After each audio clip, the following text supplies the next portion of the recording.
Assalamualaikum warahmatullahi wabarakatuh.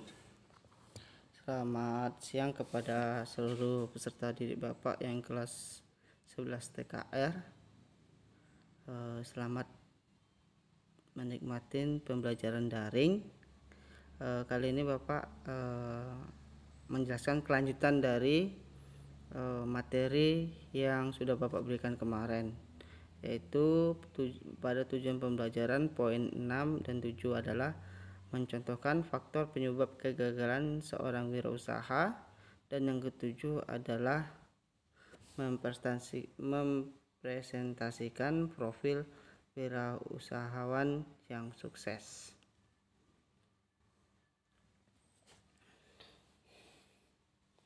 Masih berhubungan dengan poin yang C, faktor-faktor keberhasilan dan kegagalan wirausaha, yaitu faktor kegagalan wirausaha.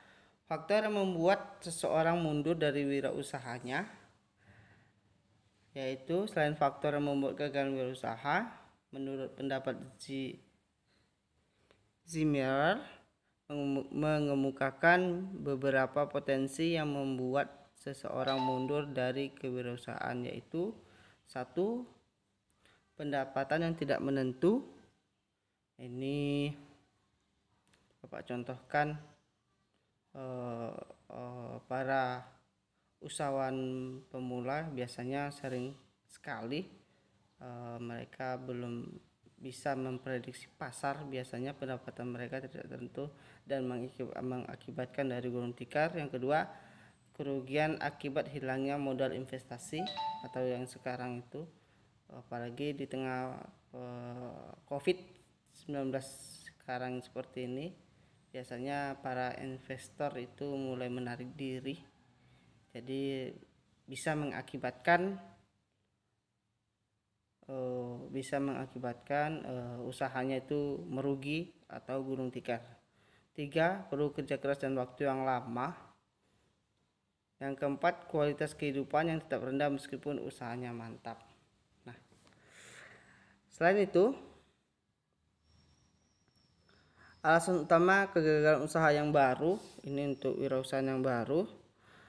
Alasan utama kegagalan usaha yang baru antara lain yaitu pengetahuan pasar yang tidak mengetahui atau kurangnya survei terhadap pasar atau observasi di pasar kurang paham. Yang kedua, kinerja produk yang salah atau salah membuat produk. Yang ketiga, usaha pemasaran dan penjualan yang tidak efektif.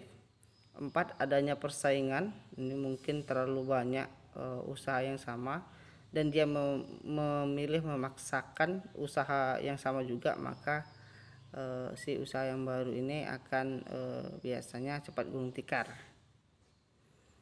4. Keusahaan produk yang terlalu cepat, ini khususnya untuk produk makanan.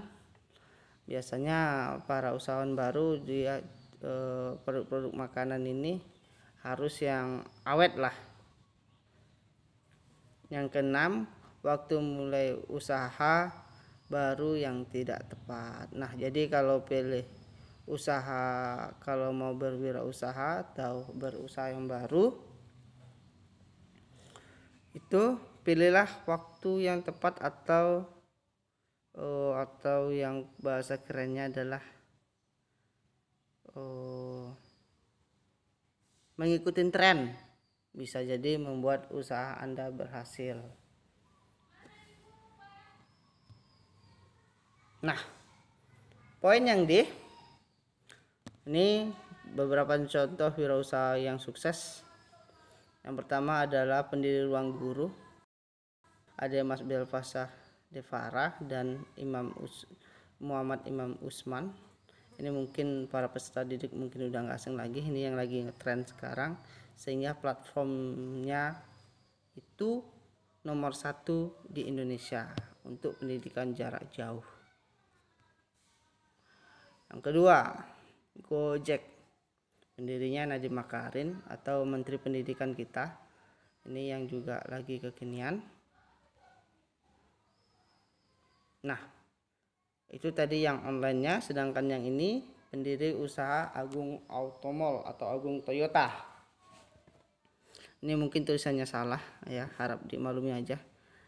Intinya Agung Toyota, Bapak rasa anak Bapak kalau mengikuti tren otomotif akan paham. Ibu Ostina Emmanuel Panjaitan dan Bapak almarhum Samuel Panjaitan adalah pendiri dari Agung Toyota atau Agung Automall atau Agung Toyota. Ini yang untuk mobil. Nah, sekarang kita kerucutkan ke lingkungan kabupaten kita. Di sana ada Sukses Auto Service, di mana pendirinya yaitu Bapak Dedi Nofrijon, sarjana teknik. Nah, Bapak ini bengkel ini berada di Pangkalan Kerinci, Jalan Maharaja Indra, Pangkalan Kerinci. Kalian bisa searching. Ini Bapak Dedi Nofri Herijon adalah pendiri dari Sukses Auto Service. Nah, mungkin sampai di sini saja, dan masih banyak lain contoh-contoh wirausahawan yang sukses, baik itu dari usaha berskala internasional, skala nasional, ruang lingkup daerah, dan di sekeliling kampung itu sendiri. Nah, tidak mungkin Bapak jelaskan satu persatu karena itu cukup banyak.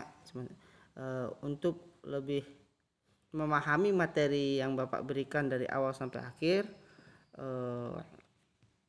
Bapak akan memberikan tugasnya sangat sederhana. Tugasnya berkelompok, boleh minimal 2 orang, maksimal 4 orang. Amatilah wirausaha atau usaha yang berada di sekitar Anda. Terserah itu usahanya apa. Boleh dia warung, boleh dia bengkel mobil, bengkel servis HP, bengkel servis elektronik, bengkel mobil, konter, tukang jualan, bebas, mau jualan pakaian, mau jualan kosmetik, jualan kelontong, dan lain-lain. Bapak rasa anak Bapak paham nih. Lalu wawancarai mengenai usaha yang didirikannya. Nah, ini lembaran kerjanya. Nanti silakan buat sendiri, ditulis tangan. Buat nama kelompoknya siapa-siapa aja, minimal 2 orang, maksimal 4 orang. Buat kelasnya boleh bergabung antara TKR 1 dengan TKR 2, bebas, yang penting kalian senyaman mungkin buat tugasnya. Nah, ketika melakukan wawancara nanti jangan lupa kalian menggunakan masker. Perhatikan protokol K13-nya, COVID-19. Bapak ulangi, perhatikan protokol COVID-19. Bapak ulangi sekali lagi, nama kelompoknya 1-4, minimal berdua, maksimal berempat. Buat kelasnya boleh bergabung, kelas TKR 1, kelas TKR 2. Contoh laporannya seperti ini, nama usahanya, pemilik, sejarah berdirinya, masalah hambatan yang pernah dialami, solusi, analisis faktor keberhasilan usahanya, dokumentasi. Nah, Bapak jelaskan satu-satu. Nama usaha atau nama warung atau nama bengkel, terserah. Contoh, bengkel Gutomo Service, pemiliknya Gutomo, sejarah berdirinya tahun 2010. Tahun 2010 berada di Sorek 1 di depan Pasar Baru dan lain-lain. Ini hanya sebagai contoh masalah yang pernah dihambatin, kurangnya modal dan lain-lain. Solusinya ada peminjaman dari keluarga, teman, atau peminjam dari bank. Analisis faktor keberhasilannya adalah servis sesuai dengan tepat waktu, komponen yang diberikan original, dan lain-lain. Dokumentasinya boleh kalian foto-foto, boleh Ananda semua atau peserta didiknya ketika mewawancarain boleh membuat video. Videonya tidak usah panjang-panjang, yang penting ada. Kirimkan ke WA pribadi Bapak. Kalau kurang jelas nanti silakan ditanyakan kembali. Nah, ini catatan tugas sama seperti sebelumnya. Mungkin itu saja yang bisa Bapak sampaikan. Kerjakan tugas secepatnya. Bapak sudahi. Assalamualaikum warahmatullahi wabarakatuh. Selamat siang.